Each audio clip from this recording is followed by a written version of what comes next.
Slack, you fucking moron!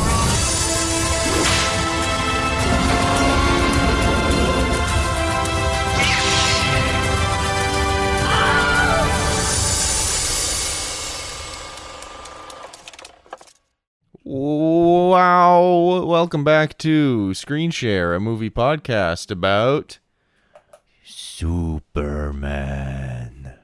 My name's Adam Cook. Calder? Calder said, start the pod, and then his mic is about 5 feet away from him. And he is not ready for the pod to start, but it started. Sorry, just had to... Fuck, this guy's always on my ass. Yeah. hey, everybody, how's the crowd tonight? Welcome. You ever had a boss you just wanted to kill? Am I your boss? Commit murder. I'm not your boss. Me neither. Wink, wink. Nudge, nudge. So we're continuing our month of animated movies. Ending it. Thank God. Yeah, final one. It was a 5-weeker, and this is the final week. I was really lucky. I managed to be able to pick 3 movies this month, and it was very nice. Are you gonna cry? What was that voice? What? It was very nice. I think that was just me ending of the sentence. That's the way I ended it. I think I'm being rude again, so I'll calm down. Again? It never stops, brother. Got him. Absolutely roasted his ass. So my goal with this month was to pick 3 movies that were different animation styles. First week we did Kubo and the Two Strings, stop motion animated. I was about to go animated style, but that's all of them. Stop motion animated, and then we did Incredibles, which was your pick. Surf's Up, which was my pick. 3D animated, CGI. And then we did Spider-Verse, which is also a weird, wacky one. That's wild and crazy. Wild and crazy. And then this week we're doing a 2D animated film with a little bit of CG in there. But we'll get into that. So let's start things off. Do we want to do thoughts on the movie first, or should I get into some facts? This is your episode, man. You take me wherever you want me and do with me what you will. Do with me what you will? I didn't say it like that. I did, though. So this movie came out in 1999. It was directed by Brad Bird. You may have heard the name Brad Bird if you listened to our Incredibles episode, or if you just know anything about animation, you probably heard about Brad Bird. But this was his, I don't know if this was his first animated feature. I think it was. It was with Warner Brothers. So he'd previously worked on The Simpsons, actually. The Simpsons.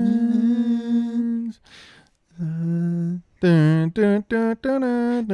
Bart is such a wacky little guy. He's such a wacky little kid. Bart. Eat my shorts. Bart is such a wacky little kid, the way that he acts. And Homie. Apparently Simpsons is the best it's ever been this season. Yeah? Yeah, season 40 is the best it's ever been. Wow, what a return. Wow. I was thinking about it and I was like, is The Simpsons the best it's ever been? Yes, it is, actually. The best it's ever been. I'm glad you answered it before you even finished your thought. Yeah. That's what I'm hearing, though, in the streets. So Brad Bird did some work on The Simpsons. Then Disney blows up. DreamWorks, trying to keep up with Disney, gets some hits in there. And then Warner Brothers is like, shit, we should probably kind of jump on this animated feature film train. So they grab Brad Bird.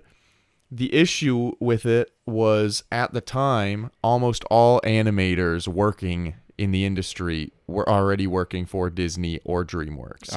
I had a job there, actually. Yeah, you had a job at both, actually. Yeah, I was kind of burning the candle at two ends to see which one burnt first. Turns out they burnt into the middle and I died. Wow. Yeah. That's an insane story. Yeah, I was doing a lot of cocaine at that time. But we don't have to talk about that. That's okay. I can talk about that in therapy. Okay. Yeah. Honestly, that's probably the better place for it. They say crunch time is a big problem now. You should have seen this back in the 80s. Okay. The way we were railing lines. Oh. Yeah. That Walt Disney was a menace. So everyone was trying to keep up with Disney. Yeah. Everyone was trying to match Disney. And that mouse is so quick. That mouse was so hot at the time. Yeah, actually, there were a lot.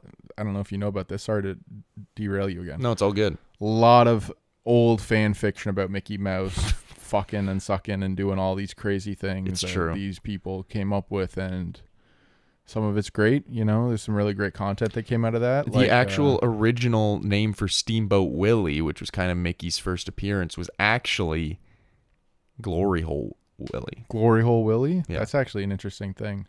I was gonna say how the movie Pizza Guy comes over and fucks woman. It was actually based on Mickey Mouse. He was the pizza guy. He has a lot of illegitimate children, and they're all nice. We should cut. You know how I We know? should cut this. Why don't we cut this? You kind of were going down you like interrupted and were like, sorry to interrupt, I just gotta say this, and then you said the most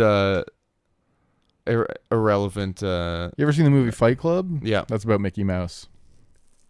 Are you wanting me to cut this in instead of the other? How about this? Cut this in. Wow, Adam, nice point. On to the next one. Okay, that was good. So unfortunately, Warner Brothers didn't have a wide selection of animators, so they got Brad Bird, and most animated films at the time had like 5-year development cycles, where they take 5 years to work on it. Usually, the animated films had like around $100 million budget, give or take. This movie had 2.5 years development, so half the time, and about a third of the budget.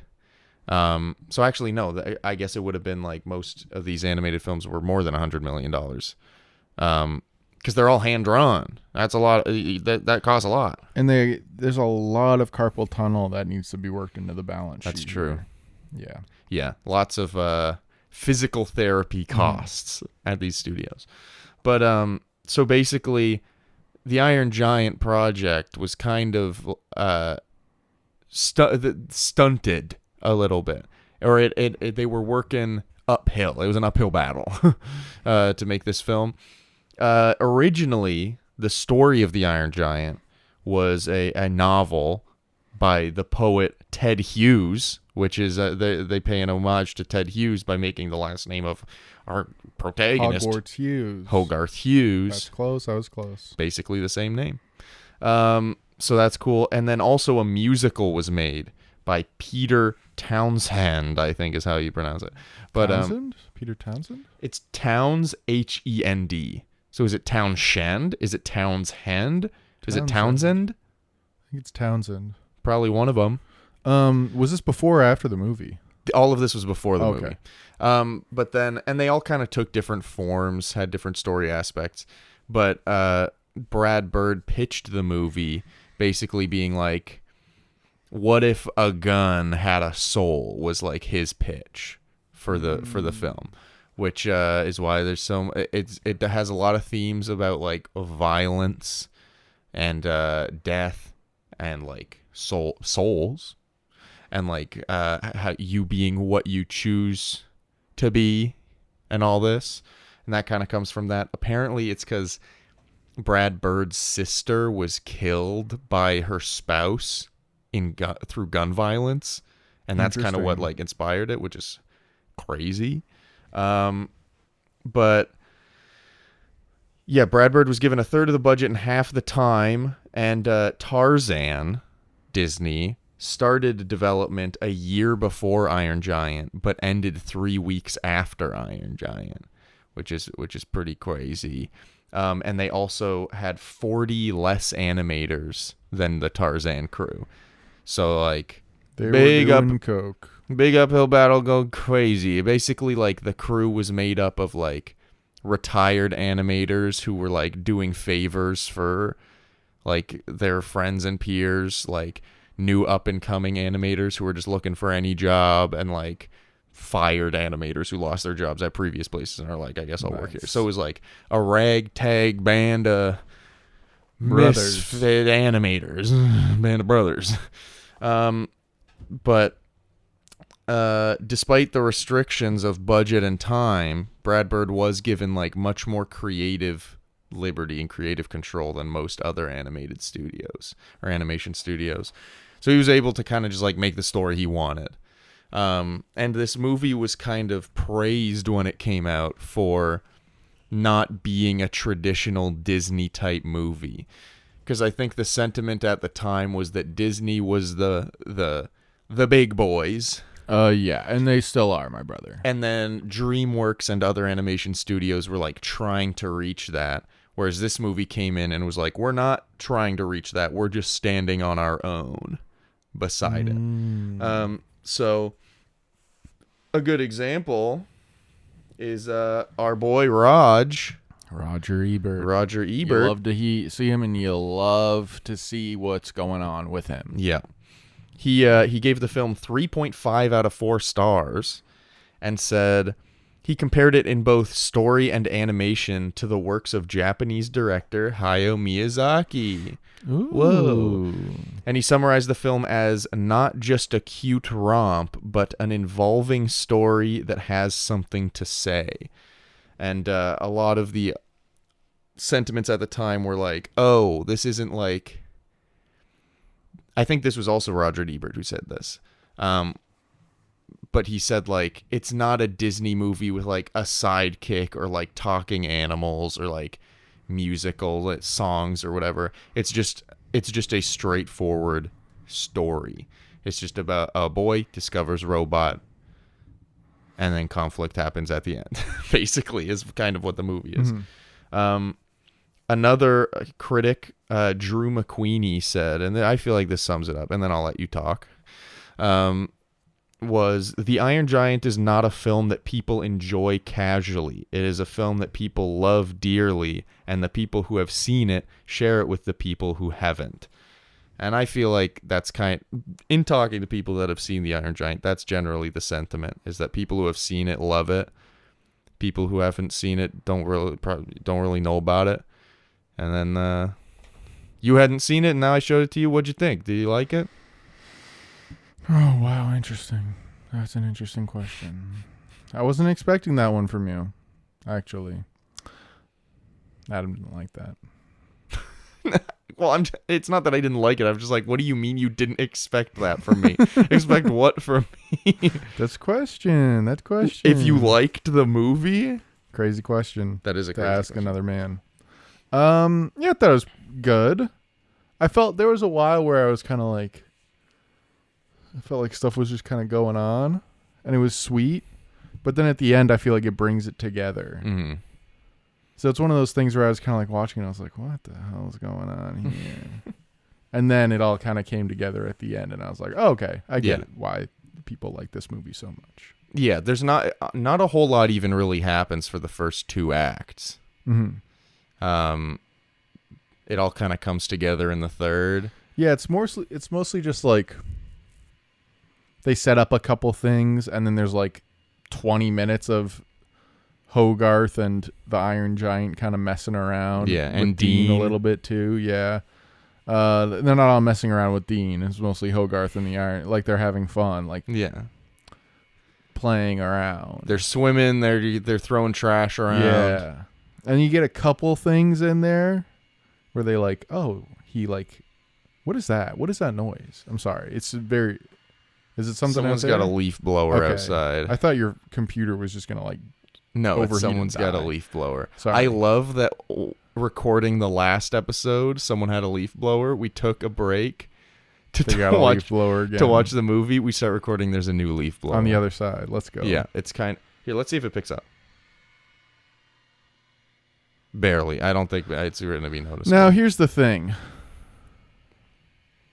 I think it's pretty good.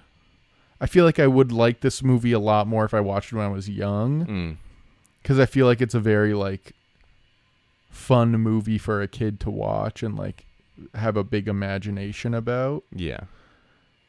And now I'm just, like, old and I'm like, I wish I watched it when I was, like, 8. I do think the sentiment generally for myself, but I think for a lot of people that watch this movie is, like, they watched it as a kid and they didn't really understand why at the time because they didn't know much about film, myself included. But like there's a feeling watching this movie as a kid that's like, there's something different and kind of like more about this movie than other movies I've seen. Like other kids' movies I've seen. And then you grow up and you're able to more easily point at things. But yeah, I think as a kid, it really felt like, whoa, a movie. Because it felt like it was made for me as a kid because it was an animated film and it looked like all the Disney films I'd seen before. Mm-hmm. But it was like a movie made for me that feels like it's more than just like a movie. Yeah. I think that's most of it. It doesn't really like hold your hand, which is kind of nice, but it also doesn't like stray too far into like maturity, I guess. Yeah. It's just kind of like showing you what the world could be like if we had a big robot in our town. Yeah. It's just very straightforward. Like you said, it doesn't hold your hand, but it also doesn't like expect too much of you. It just kind of is like a very straightforward film that like hits the beats it needs to, hits the beats well, and that's kind of the movie. Beats those beats up. Beats those beats. Beat. And there he is. Beat. There's the real man behind the microphone.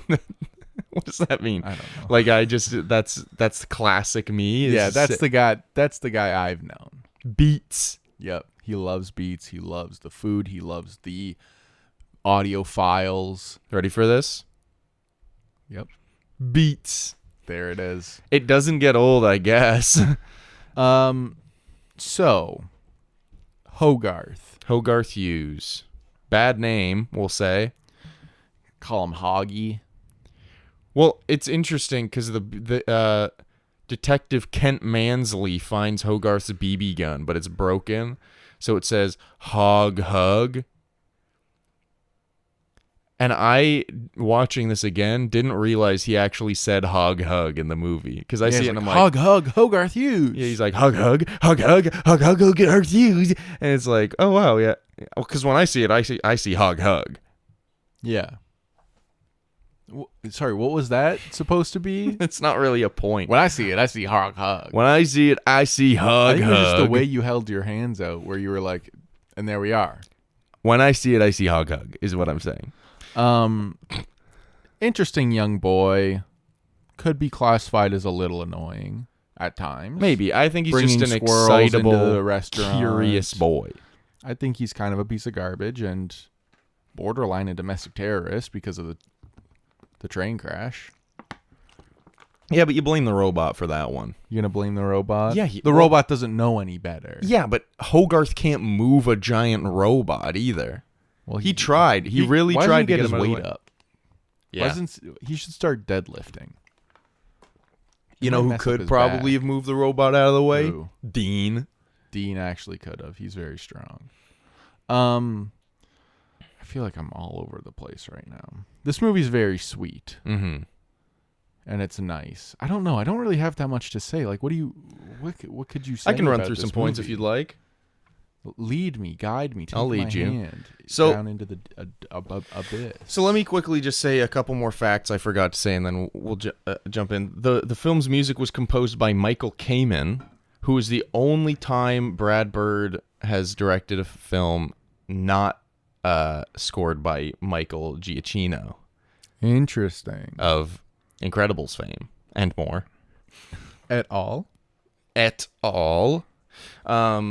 So that's interesting. I think that the music's actually very good in this. It's a little more like subdued than a lot of like, I guess just comparing it to like The Incredibles, but I can't even really think about the music. Like it's a I'm lot of having a hard like time separating the music. it's a lot of like mystical like I don't know what that was, but like imagine what kind of music cue would play revealing something mystical. Yeah. That's kind of basically It felt very the like score. subtle, very like. This might sound like a criticism, but I don't think it is. But it's very like exactly what you would think would be playing. At yeah, that moment. yeah. Whereas I feel like Spider-Verse sometimes is a bit of a. It doesn't like talking about the subdue music. your expectations or like throw you like through a loop or Yeah. like catch you But it's like offside or something. Very in the background, a piece of whatever. It sets is the going mood, on. you know. Yeah.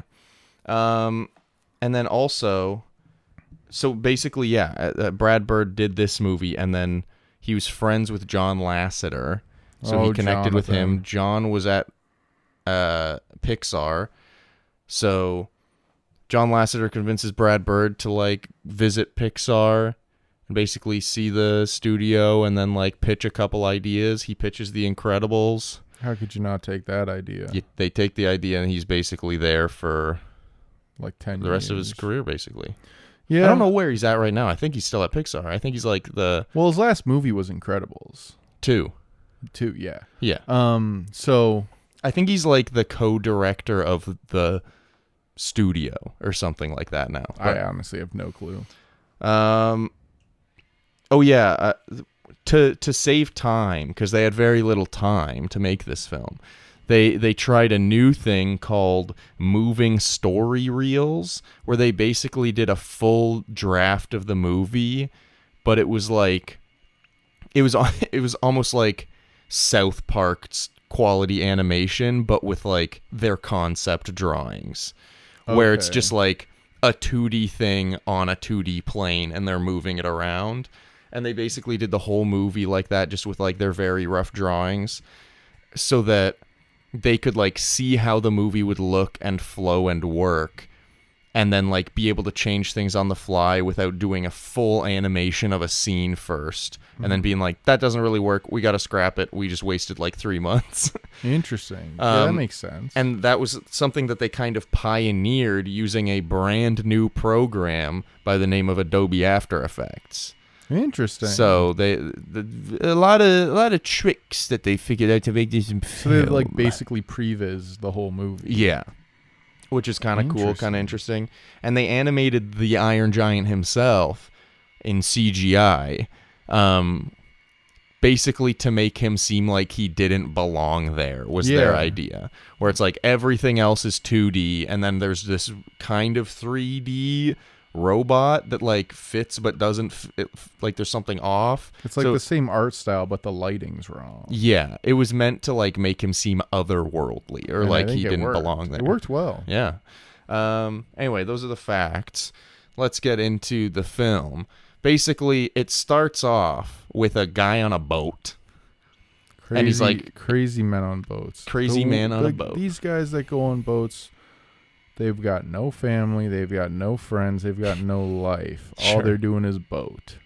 So true. And that's why people don't trust them when they get back home and they tell them about the big guys. Big alien that they saw, yeah.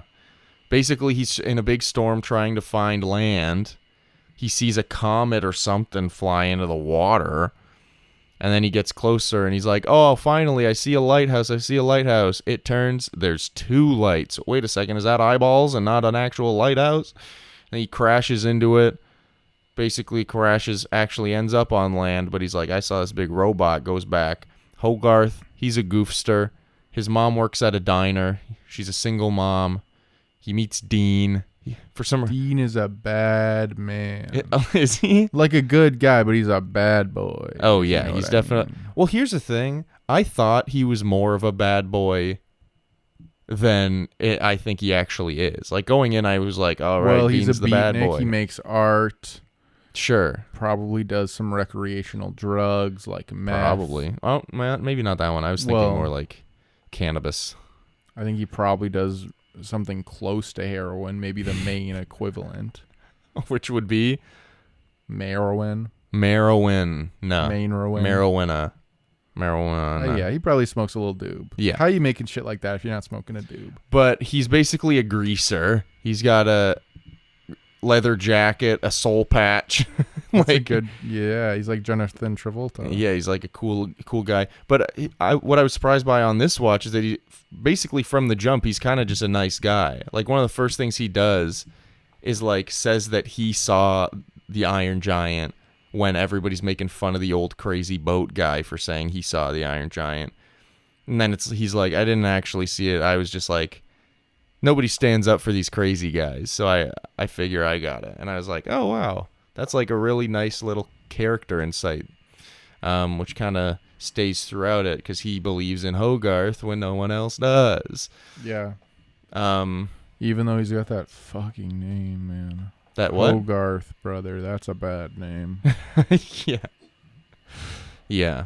It's Hogarth isn't great as a name. If your name's Hogarth, sorry, but come on the pod and we'll roast you to your face. Yeah, that's actually true. If your name's Hogarth, comment down below. And we'll make fun of you to your face, basically. And I'll spit in your mouth. Yeah. And not in a cool way or like a cute way. You know? Elaborate. Not in like a cool or cute way. I won't spit in their mouth. Okay. In what way then? Like violent. It's a violent. Can you give an gesture. example? Not to me, just like it. Wow. Yeah. That was pretty violent. Yeah. I believe you. I don't believe myself much Okay. these days. I don't know what's wrong with me right now, man. I'm sorry. It's okay. I think know? you're sleepy, if I'm being honest. Yeah, So I haven't been sleeping too much. You've been keeping me awake. Not true. If anything, you've been waking me up early I've been waking you up early. and keeping me up late. I woke up way too early today. When'd you wake up? Like 7. Didn't you go to bed at like 1:30? Yeah. Yeah. So I think that could be influencing something that's going on. with me. Probably. I woke up at like 8:45 and I heard you leave my apartment to Yeah, I go like to for a run. walk. And then Olivia was like, he didn't bring his phone. Buddy, you did bring your phone. It was a different phone. But we were like, is he just gone? Like, where did he go? Don't worry about it. I did. And it's kind of too late. It's you over. weren't and you're worried fine. enough to text me. So.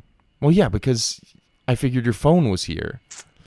And here's what Adam Cook does to me. He makes me the Iron Giant, and he's Mansley. Now let's talk about this villain for a second. Sure. Kent Mansley.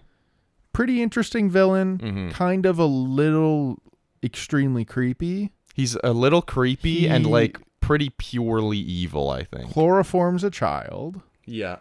then moves in to the child's house.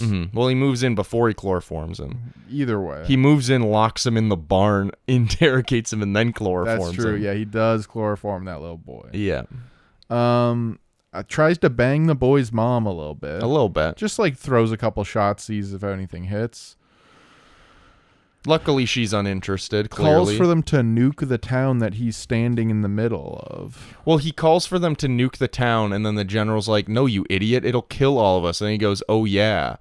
And then they're like, we're not going to kill the robots. So then he steals the radio and tells them to nuke it anyway. It's sick. It's sick. Which they kind of react by being like, make sure he stays here like a good soldier or whatever. But I'm like, he just legitimately made the command to murder a full town. Yeah. I feel like there's a bigger punishment than... Kill him? Death penalty? Well, I guess at that time they thought they were all going to die. So really they were like, keep him here so he dies too. Yeah, they'll probably put him in jail or something, or maybe just a little spanking or something. Yeah.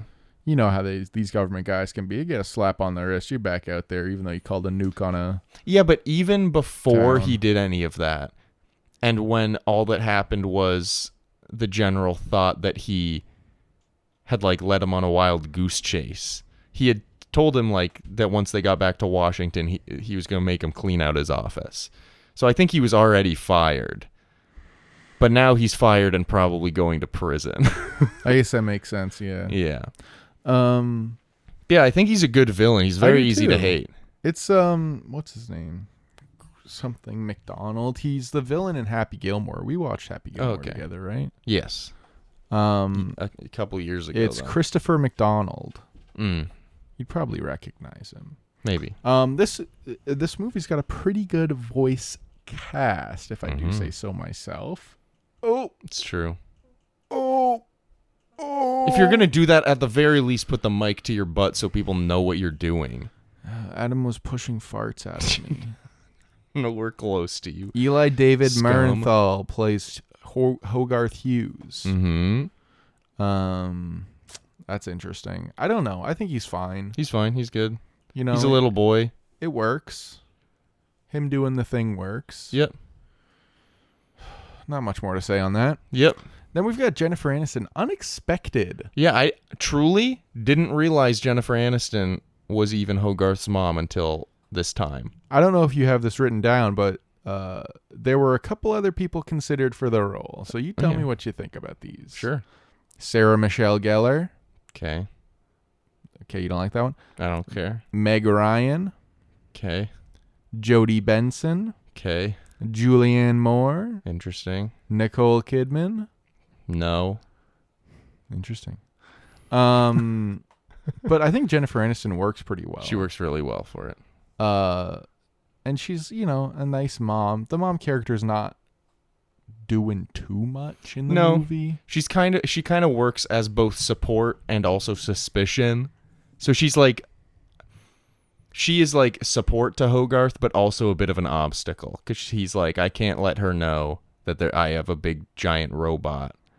But then near the end, when she's talking to Dean and she's like, basically admits that she's known that he's been sneaking off, which is kind of nice to hear them say, because like throughout the movie I'm like, man, he's just sneaking off again with this big robot. Yeah, but back She has in the idea. 50s, they could do whatever they want. Yeah, you could just leave on your bike and people would be like, oh, I guess he's going on a bike ride. You could run away. Run far away. And no one would find you. Not even if you screamed into the night. But now you can't do that because all these cell phones. Yeah, so many cell phone towers. Cell phones, Ring doorbells, security so cameras. many doorbell cameras these days. It's like we're living in 1984. And so many people with fucking eyes. Literally 1984 with the fact that everyone's got a set of two eyes. Mostly everyone, sorry. I roll my eyes at people having two eyes. Harry Connick Jr. plays Dean. Very the good. beatnik I like artist Dean. who owns a junkyard. I Kind like of a vibe I'd like to hit if everyone in my life died. Yeah, man. I kind of like that vibe. I kind of like Dean a lot. You just around a bunch of metal, hardcore, smoking fucking reefer, man. Mm-hmm. Make a thing that looks like a penis and sell it to someone. Yeah, the Iron Giant half eats a bunch of garbage and then puts it on the ground and moves some things around. It looks like a shitty scrap metal Christmas tree, and Dean's like, that's not bad. Yes, it is, Dean. Looks like garbage. And then he gets offended by Hogarth's mom at the end when she's like, I think that this statue of the Iron Giant that you made in memory of him is the best work you've ever done. He's like, really? What about my other stuff? And it's like, dude, your other stuff is not good. I'm sorry. Like, I mean, we don't really see much of his art, I guess. We kind of just see it in like the background. Some other people considered for Dean. Tell me how these guys are hitting. Okay, as opposed to Harry Connick. Okay. We got Matthew Broderick, Steve Martin, John Cusack, Maybe. Brad Pitt, Johnny Travolta, No. Colm Meaney. No opinion on that one. I don't know and who that Robin is. Williams. Robin Williams would have been, I think, too eccentric for him. I also think. I feel like he needed kind of like I think the only calm and person cool presence. was Brad Pitt on that list. Brad Pitt and who was the other one? John Cusack. Yeah. Those two John are the only Cusack. two that I'm like, they could probably. Yeah. Then we come to the big boy. Mm. Vin Diesel. Vin playing Diesel, the Iron one, the Giant. only Vin. We had okay, well, it's a little awkward that we're talking about him right now Why? because of my relationship to him and my relationship to you and how they kind of conflict in some ways. Okay, I'd love an elaboration. Well, I mean, I can tell you're kind of feeling awkward right now. I think you know what I mean in terms of who my best friend is. Oh. It's a little up in the air recently, specifically because you didn't text me when you thought I was dying this morning. Did Vin text you? Vin actually called me, and he was like, I heard. Show me your call history. Okay. All Vin Diesel, actually. Take shit. a look at that. 14 missed calls Yeah. from Vin Diesel. You He just calls leave me him all on. the fucking time, and he's always singing Sinatra when Why don't you pick it up? Because I need to keep him wanting. Can you pick up the phone? Yeah, what's up? Oh, yeah, I know your wife's a real piece of work, but it'll be good for the kids if you stay together, though. No, I don't have time to direct Fast 12. Wow. You've got Louis Leterrier. We'll see how he does with 11. And then If he really tanks it, I'll come in for 12. But Vin, come on. He needs a little more respect for Louis than that. I know X was garbage. I know. You could try and work things out with Justin Lin. I know. Vin, you're not a writer, Vin. You can't write this. See, and this is why I don't call him. Did you hang up on him? Yeah, he's a fucking crazy. He was always like... But he's your best friend over me. Yeah, well, Okay. because he needs me more. Okay. Yeah, that's true. I don't need you. Yeah. And... and, like, here's the thing. Yeah. He always wants the Fast and Furious movies to, like, get a lot more sexual than they are. Oh, okay. He's, like, really trying to... Have you tried to put some- talk him off of that? I've been trying to be like, brother, that's not what they're here for. Like, let's calm down. I get that. And he's just like really insistent about it. And he's like, it's borderline creepy. But, you know, this was before all that. This is before I knew him. So Iron Giant, he's playing the Iron Giant. Yeah. One of his many great vocal performances. Yeah. Well, fun fact about his performance, excluding yells and groans, the Iron Giant has a total of 53 words in the movie. And just like Groot, he probably knocked that shit out in one day. Probably. Yeah. And he's still making money off of that. Yeah. Some other people considered before Vin: Peter Cullen, Okay. Sean Connery, Okay. Frank Welker, Okay. and James Earl Jones. Oh, James Earl Jones would have been interesting. I feel like Vin is a good choice. Vin's kinda- really good at saying about 2 words. I think it's really funny that it's Vin Diesel. Yeah. And I feel like if it was the other guys, they would have made him talk more. Because at this point, Vin Maybe. Diesel's not like a big star. This was before Fast and Furious. Yeah. So he's just kind of like an actor. Yeah. But if it's like Sean Connery or James Earl Jones, I feel like the robot's either Saying slightly more. more audible or slightly more verbal. Yeah. Foreman Marv Loach, I don't think he's very important. Oh, Christopher McDonald. This is the last one with some castings that I think are interesting. Sure. So sorry to keep pissing down the throat of this goat. Christopher McDonald, as we all know, played Kent Mansley. Yeah. Some other Where's the giant, Mansley? some Classic other line. there's a lot in this, so just stop me when you hear someone interesting. Okay. Tommy Lee Jones, Alec Baldwin, Burt Reynolds, Lance Harkinson, Arnold Schwarzenegger, Willem Dafoe, Kevin Spacey, James Woods, Dennis Hopper, Malcolm McDowell, Patrick McGowan, and Patrick Stewart. All of for Kent Mansley? Yeah. Patrick Stewart for Kent Mansley I think is bad. There's quite a few in there that I think would be bad. What I find interesting is Tommy Lee Jones, considering the general looks like Tommy Lee Jones. Yeah. And I feel like Tommy Lee Jones could play this kind of in his sleep, honestly. Yeah. Like, this is his thing. Playing the general. Or Just like like- playing Kent Mansley. Either. Just like playing a... I feel like Kent federal Mansley needs to agent. be smarmy, though. And I don't think Tommy Lee Jones really has that. He's more of like a, well, it's, I guess I'm Tommy Lee Jones, I guess. But what if he went like... If he could do that, maybe. I think we could...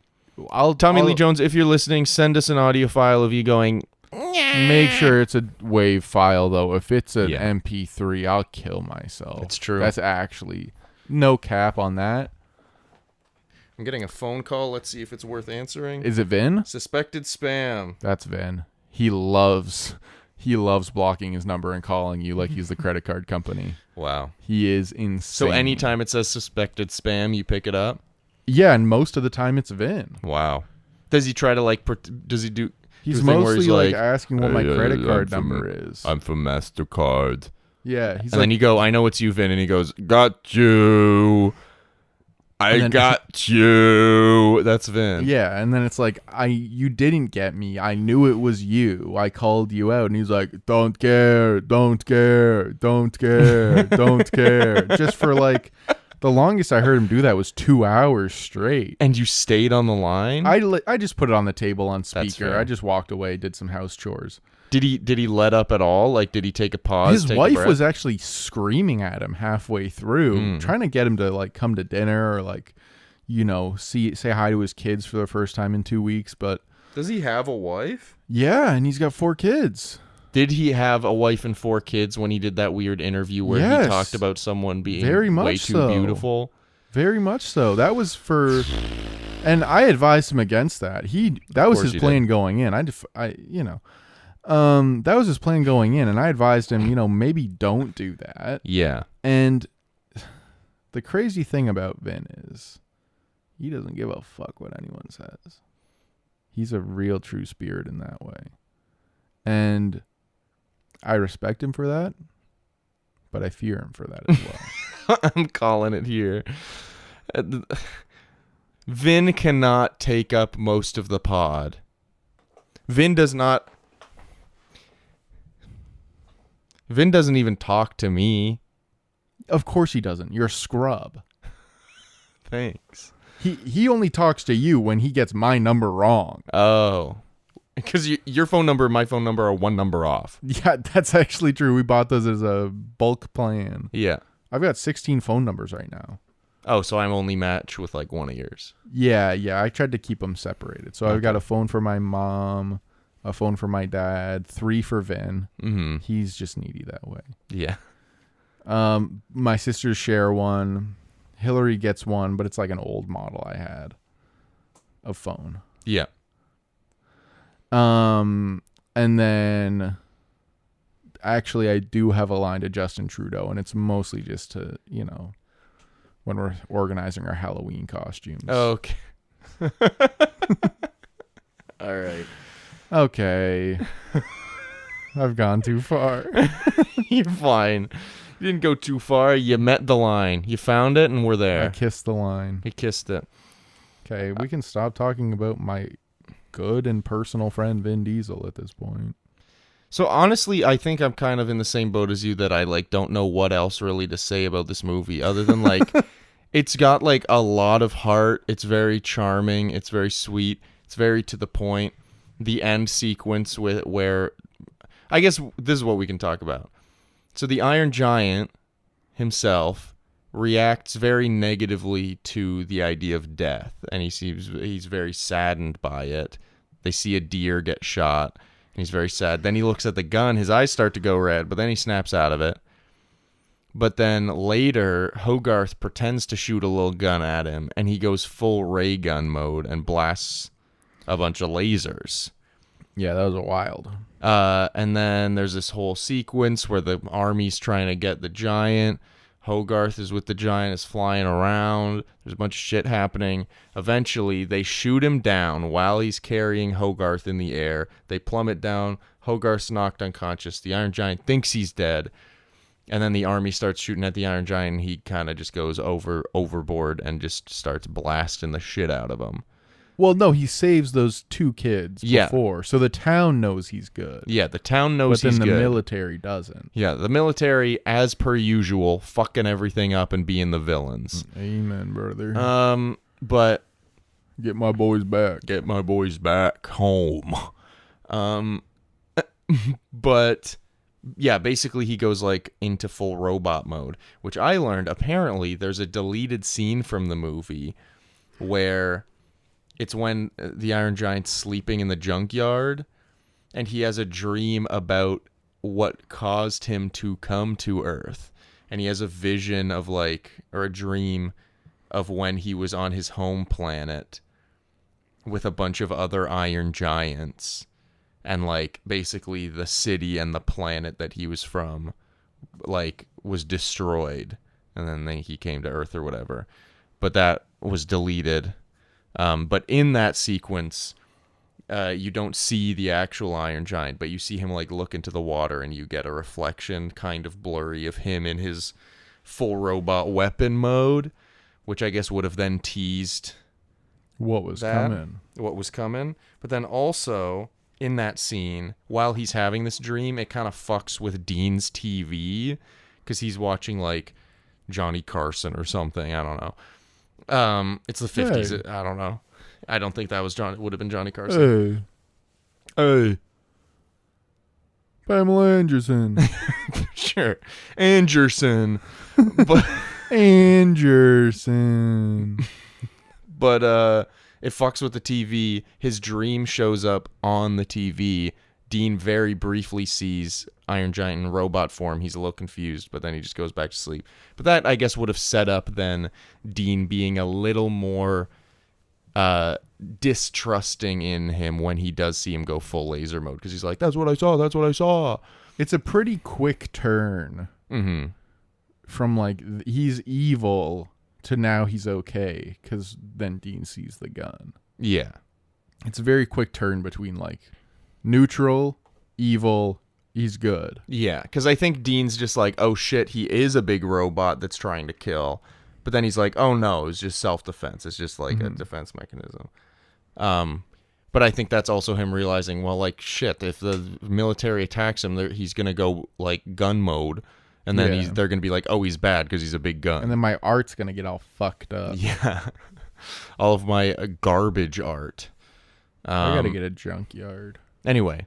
But then Hogarth gets to him, basically convinces him. He basically says, you're not a gun. You have a choice. You are who you want to be.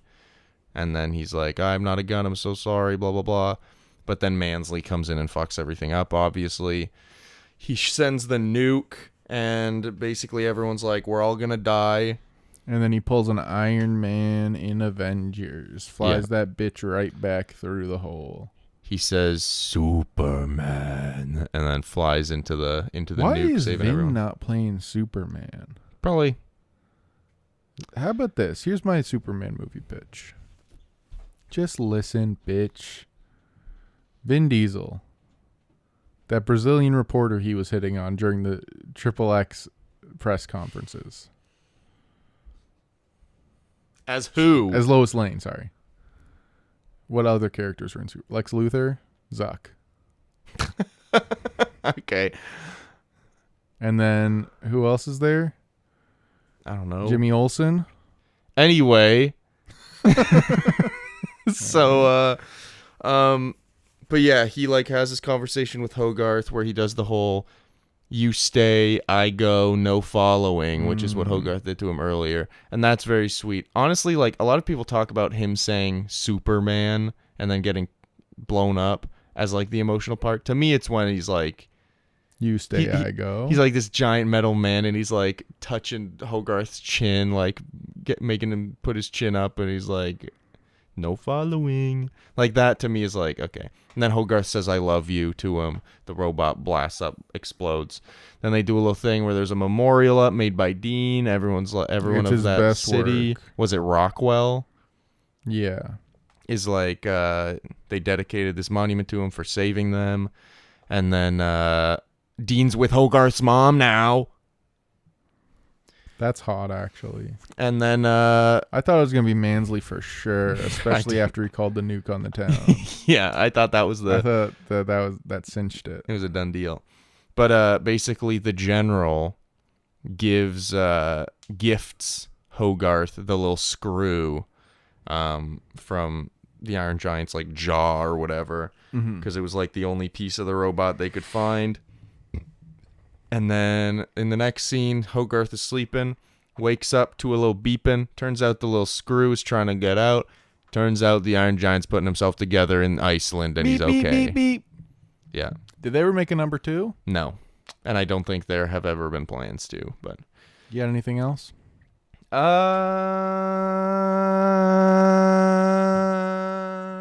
Coffeezilla. Coffeezilla. You think, isn't there like a YouTuber named Coffeezilla? Probably. And he like exposes scammers? You think he took that from Iron Giant? I don't know, maybe. That sounds about right. But do you have anything else? I don't think so. Yeah, No. there is. He like exposes crypto scammers and stuff. Oh, cool. Good for him. I think he's probably a thief for that name. Oh, I guess I should say this movie was a bomb. The budget was $50 million, and then plus marketing, I think it was around $70 million. Nice. But it only made, I think, like 20 something million. Let's see. It made $31 million on a $50 million budget. Yeah. So that's just not good. Bit of a bomb. But I think it's it was definitely pretty big. I mean, it is a big movie. A lot of people know about it. It's definitely like considered a classic. But I think it probably mostly gained its popularity once it hit home video. I think it was a very popular home video movie and like a blockbuster movie rental type movie. Apparently, Cartoon Network showed the film for 24 hours on such holidays as 4th of July and Thanksgiving. Nothing I want on 4th of July more than a movie that paints the military as the villain. It was a different time in the early 2000s. And it was also sold, the TV rights were sold to Cartoon Network and TNT for $3 million. Crazy. Interesting. That's nuts. But there's no real stats on home media. I'm pretty sure it was a big home media release. I mean, that's how, like, I mean, no one saw it in the theater, so it simply must have been a big home video release. That's how I saw it. So I think we took it out from the library, and then we're like, we love this. So then we got it on VHS tape. The guy loves the library. I did. I got the library card. Well, I didn't have any TV channels, so I kind of had to watch everything from the library. So Can I get into my question? absolutely. Is the Iron Giant a cannibal? That's a great question. I think no, because technically I am made of flesh. A chicken is made of flesh. I eat chicken. That doesn't make me a cannibal. You know, the Iron Giant eats a fence. The fence is not his cousin. The fence is a different thing. You know what I mean? How do you know? I guess I don't. I'm just throwing things out there. Yeah, actually my cousin the fence, he's had a real hard time recently. He's going through a nasty divorce. Maybe because he's iron. chain Maybe link he is can not only being eat very metal nice to that's him. not iron. Was he eat steel? Steel, aluminium, tin foil.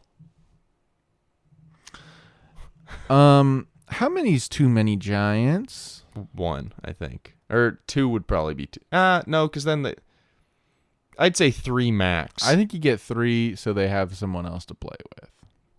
Well, I'm thinking like If you have Iron one Giant kid, gets a partner, they get a kid. A little tiny that little makes Iron sense, Giant. actually, yeah. How do they bang? They Is it probably like Robots? The movie Robots? I think they probably just rub each other and then they make a new robot. Kind of like Like robots. yeah, okay. Yeah. Ready Player One? What? Oh, because he's in it? Yeah. He's also in Space Jam: A New Legacy. Come on and jam, and welcome to the jam. Come on and jam if you wanna jam. We did that on this podcast, didn't we? Yeah. You did it for the worst. Yeah. And it's second worst, I think. To Cats, right? What is it? I think it's second worst on the Wow, That's list. bad. Live action Iron Giant? Nah, not interested. Actually, out of the animated movies, I'm generally not a fan of moving animated movies into live action anyway. Just write a new fucking thing, please. Let's go. But I don't Say know. it I with feel your like Iron chest. Giant wouldn't be the worst one to make into. I a feel live like it's action. the one that would be the easiest to translate. Yeah. Because you just have this big creature coming into a regular world. Yeah. And like the characters are essentially anatomically correct humans. Like Yeah. they are stylized in a way, but like Yeah. I don't know, the kid height. It's not like the guy who runs the insurance agency is the right height. I don't know. Sure. This is a weird thing for me to nitpick on, but it's like a lot of them have exaggerated features, but for the most part, Yeah, they like are just pointy like chin. anatomically correct humans. It's a Pointy cartoon. chin. It's just what it is. Are you sure? Yeah. I was questioning how this was part of the animated month because I was like, this is kind of close to looking like real life. Calder informed me before we started recording this podcast that it had to be a quick one so we could go home. And we're at 55. Adam Driver. Dean. I was thinking that too. I think it just makes sense. This makes sense. He's got like a cool He tone. could play Dean IRL right now. But he's got a little bit of warmth that he can add once in a while. And his breath is so hot. Yeah. Uh, Could melt a cake. Interesting. Rank it? Yeah, let's rank it. I want you to go first this time. I went first last time. Yeah, who gives a fuck? I don't care. Okay. 41. Where's 40? That's right above the Karate Kid. 2010. Is that your actual answer? No. Okay. Thank the Lord. Thank the Lord. I think 16. 16. Where's that at?